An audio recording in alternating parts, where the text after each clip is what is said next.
What's going on? I can't say chat because I'm not streaming. Chat. I'm gonna roll that in the yoga mat. Chat.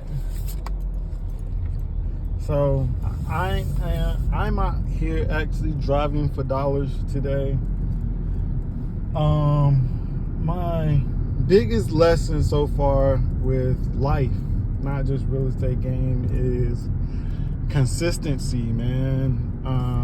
Nothing really beats consistency, and nothing is harder than trying to be consistent. That has been my biggest problem. And why or how is it a problem for someone that says that they are motivated and that they want it? Well, when you broke, you take you exchange your time for money. And I've always heard it, everyone hears it, but what does it really mean? Is people that exchange their time for money are usually the poorest ones. I was watching a video the other day, and this girl was saying that that would look like a good lead over there, but it's not part of this neighborhood. It could be. I'm gonna have to go on the other side. That looks kind of crazy. Let me show y'all that. That looks kind of crazy. What does that? I'll finish it because I know exactly what I was going to say. But you see this? Like, that looks like a house or a makeshift. That could be someone else's backyard. It looks pretty brand new though, so I can't say it's a lead potential because it looks fairly brand new. But I'm gonna roll around on the other side. But so this lady, it was a public speaker, right? And she was talking to this guy, and he asked her, "Well, how much do you charge?" And she gave him the number of $500 to $700, right? And she's thinking, I used to make $25 an hour, and here I am going to make $500 from 1 hour. I just won. Then she went on to say, the guy never called her back.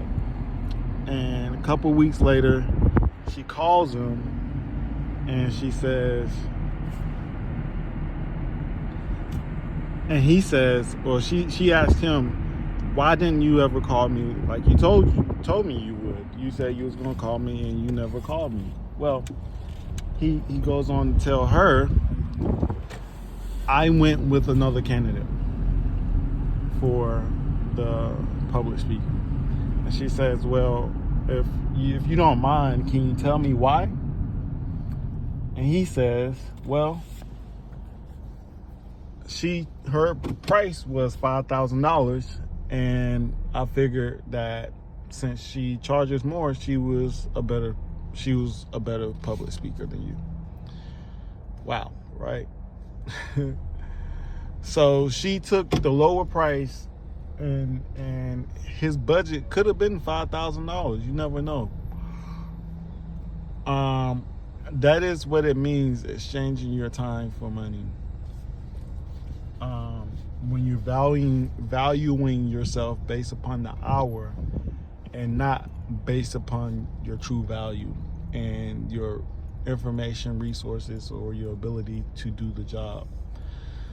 So I'm out here driving for dollars, and I haven't been able to, or I haven't been consistent because I've been exchanging my time for $5 for 30 minutes with DoorDash.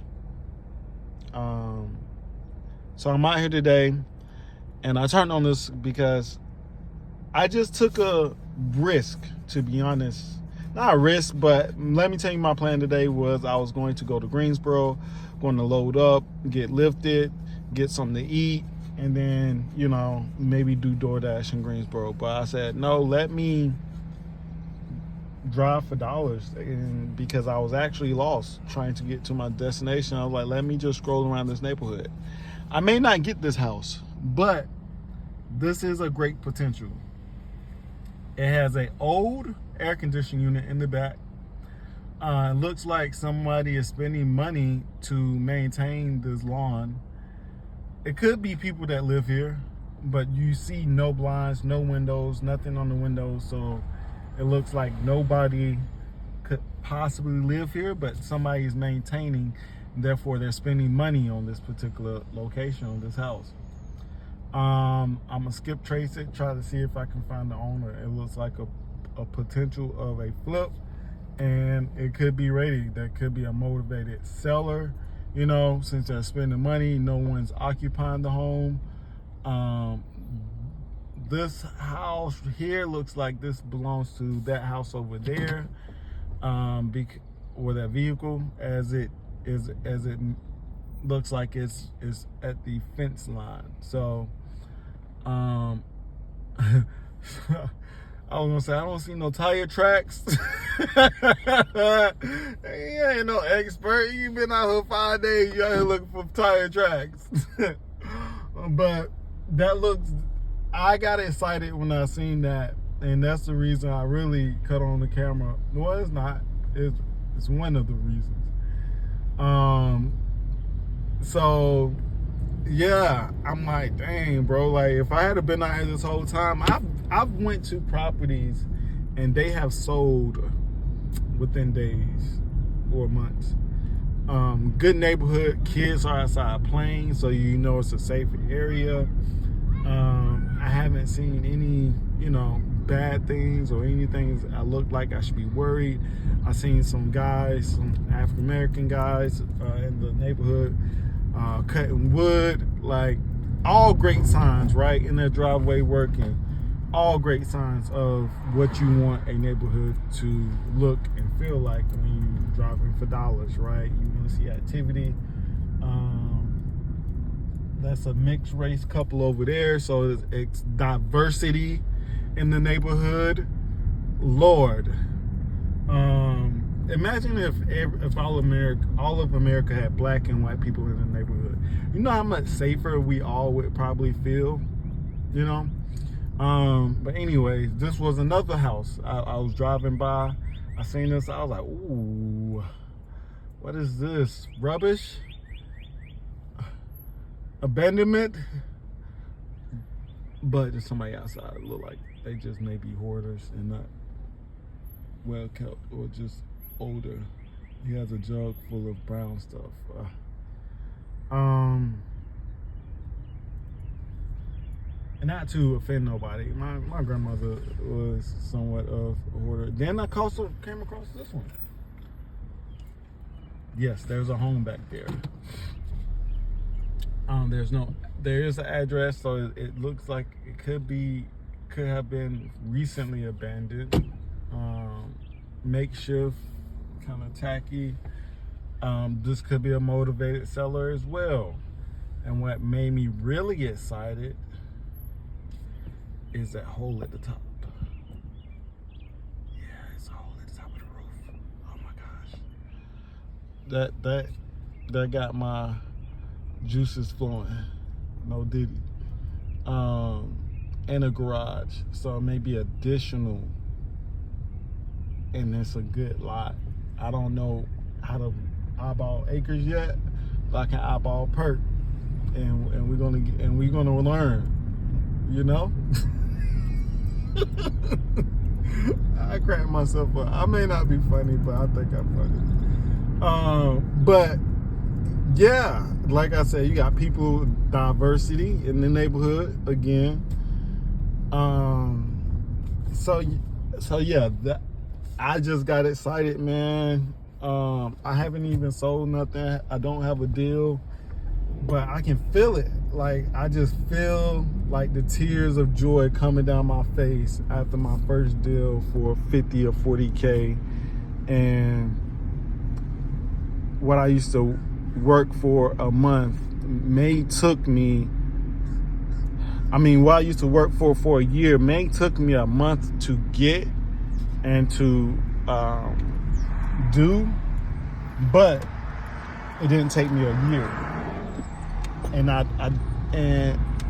and I wasn't exchanging my time for dollars. I traded my time with a skill and an ability to seek, find, and destroy. I'm gonna let that sit though. Cause we know. But so yeah. So I'm on the other block looking for that building to see what was near it that we just looked at earlier. Great signs. There's a bank nearby.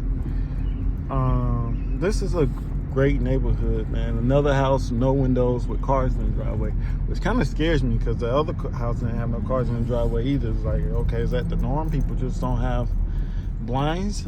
Is it that safe out here? You know? Yeah. So we're looking for the back of that other house in that building to see exactly what we were looking at.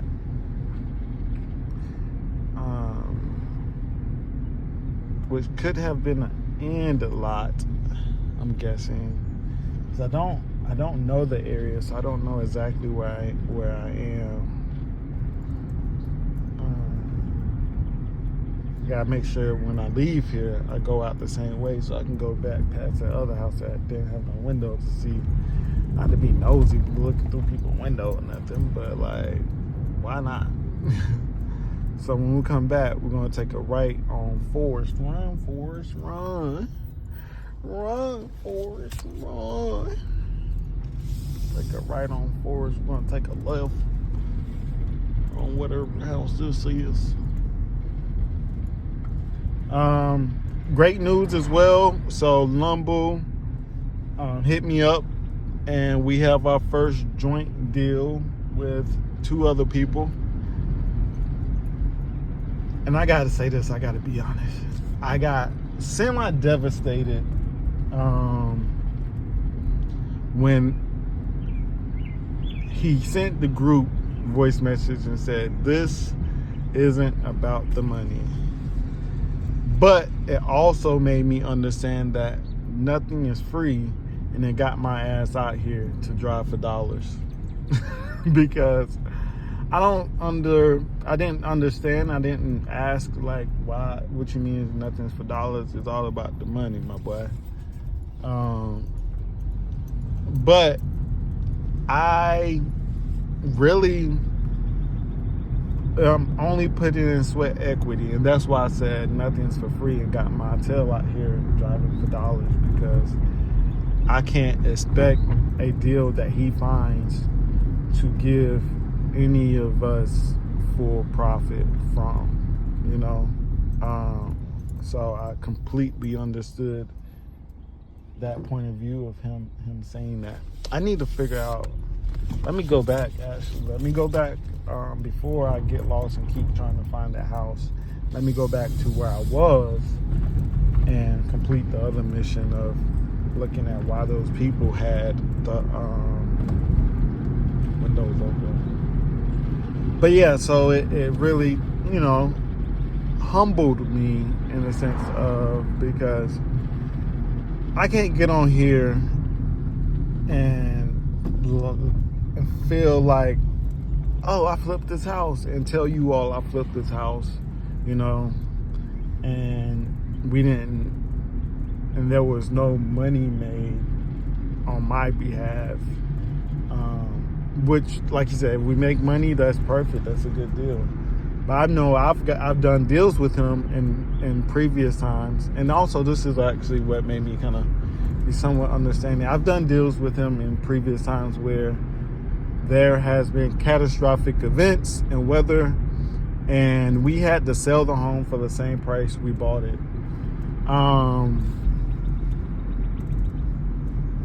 Can you prevent those things? Possibly. How do you prevent those things is unknown, because you never know. Life is like a box of chocolates, and you never know what you're going to get, you know. So yeah, you just never know what's going to happen or what you will get from a particular deal, you know, and nothing is really guaranteed. So again, it just pushes me to go out here and find a deal for myself or a potential deal. There's a guy in the driveway. It looks like it's his home. This is his home. We're gonna go out. I'm gonna ask him. I'm gonna bring y'all with me.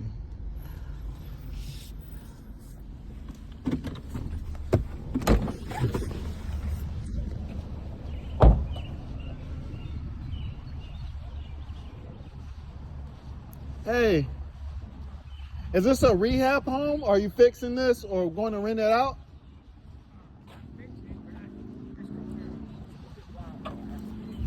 Before you can rent it? Yeah. Oh, okay. It was your home previously, or you bought it? I bought it. You bought it? Okay. All right, no problem.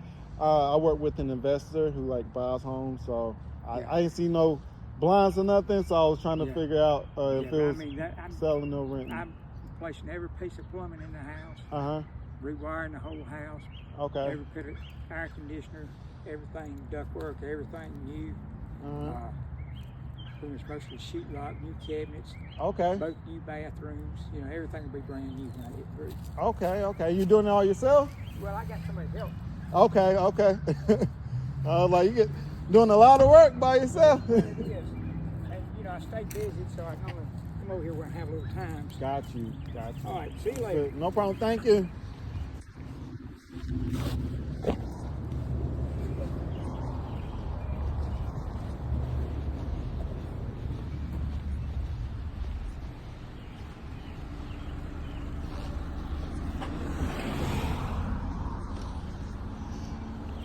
Oh, my car is horrible. That's why I need some money. And stuff like that, and opportunities like that, is also what motivates me as well. As you run up on people and you think to yourself, how late was I? Would I have been able to be in that man's position had I been out here hustling or driving for dollars and putting in the work, But as I was saying before, when you exchange your time for dollars, you will have missed opportunities. What? Oh yeah, I'm looking for that other building, right? But we need to go back and see where did we spot that building from. And maybe see if we can see on the map what it was that we saw.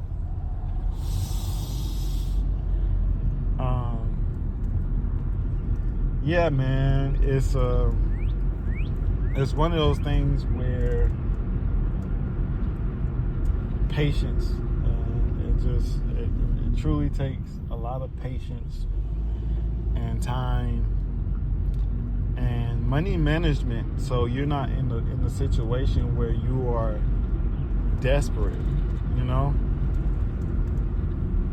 and you know what, not to say I could have made him a cash offer, but he's an older guy.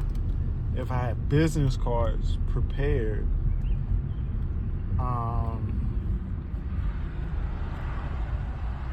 after a certain amount of time, he could possibly want to sell it. But after rehabbing and putting in the sweat equity in the home itself, you're looking at something that would probably want to be sold at a fair market rate. And it's called fair market rate because it's fair, and you can't really tell him no. I was just making sure I was recording. As you probably see how dirty my car is. See, I have clothes in the back. I'm really out here grinding and hustling, man. Living life on the edge, bro. Looking like I'm homeless back in LA. And that's another thing. I guess since the word came up, don't have anything scripted for you all. This was the main topic. I used to be homeless as well, man. And going through that ordeal in LA put me in a mindset where I was busting my tail. I made $30,000 just from Amazon in a year, you know, and that's making $80 to $160 a day.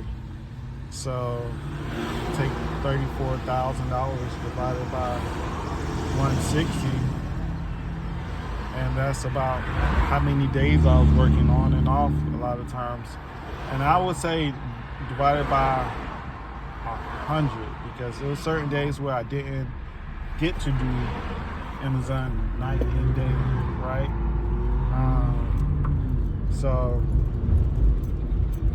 I would wake up, go to Amazon at 3 or 4 o'clock in the morning, go to my regular job at 7 o'clock, and from there, get off of work at about 4 o'clock, and try to catch a Amazon shift between 5 and 8 o'clock, and get off at 10 to 11, and wake up and do it all over again, starting at 4 o'clock in the morning. And I had to do that, you know?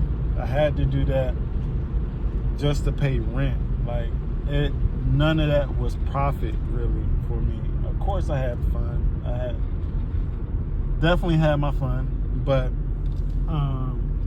a lot of it wasn't profit, you know. A lot of it was just trying to pay rent, just trying to pay my car, you know. I was paying almost, at one point, $600 just to drive a car a week, $600 a week sometimes, you know, just for a car. $200 on the weekends, $400 on the week, and that's where a lot of the money went as well, because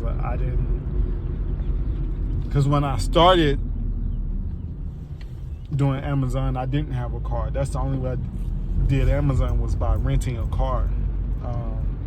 So it was the grinding hustle was needed just so I can stay employed, because my job required me, like I said, to go to different areas. Well, I didn't tell you that, but my job required me to maybe go to different areas.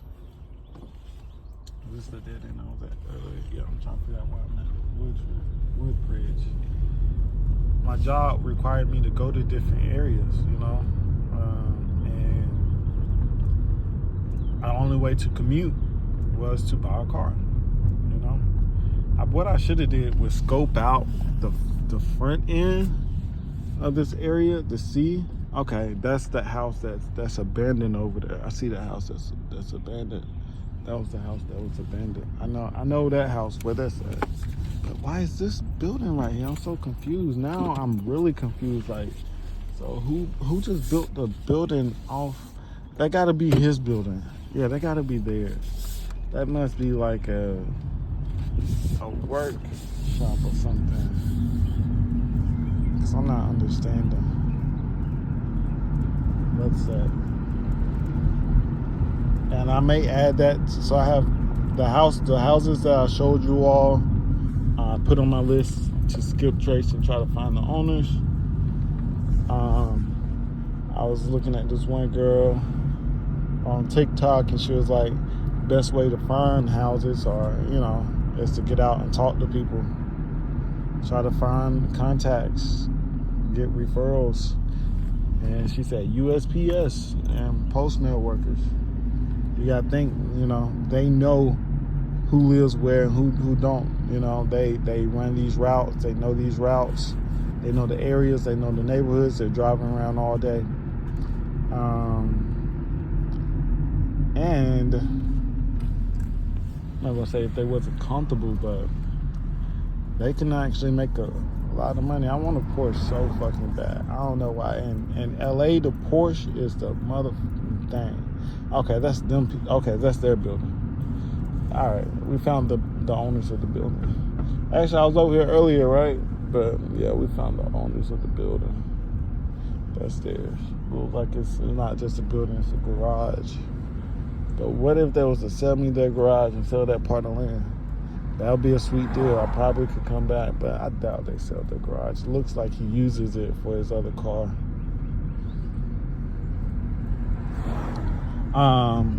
And to find homes like that in these type of neighborhoods isn't uncommon, actually. And another good person to get to do stuff like this is Charter Workers, Spectrum, AT&T, because they too know where these people are in these houses.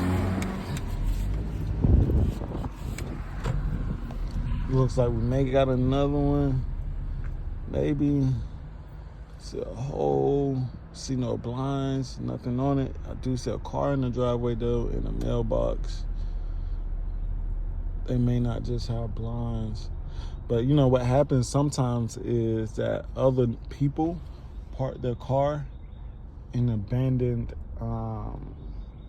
neighbors' yards, just so that there's no traffic, like people like me rolling up trying to inquire and asking questions and stuff like that.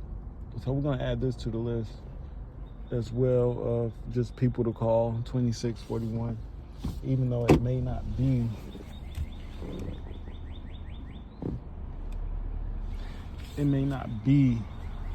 a solid potential. There may be issues, but we're gonna add them to the list.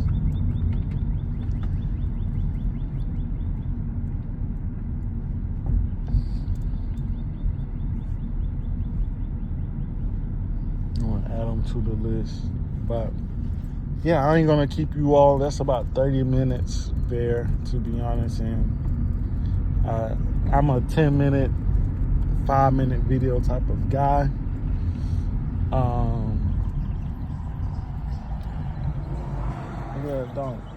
I'm a 5 to 10 minute type of guy, just like she like it. And I'm gonna catch you all on the flip side. I'm gonna drive around a little bit more.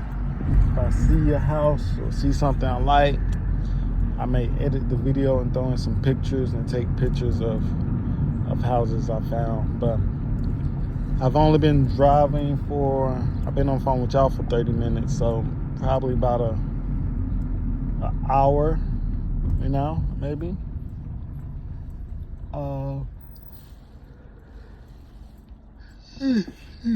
It's a good neighborhood.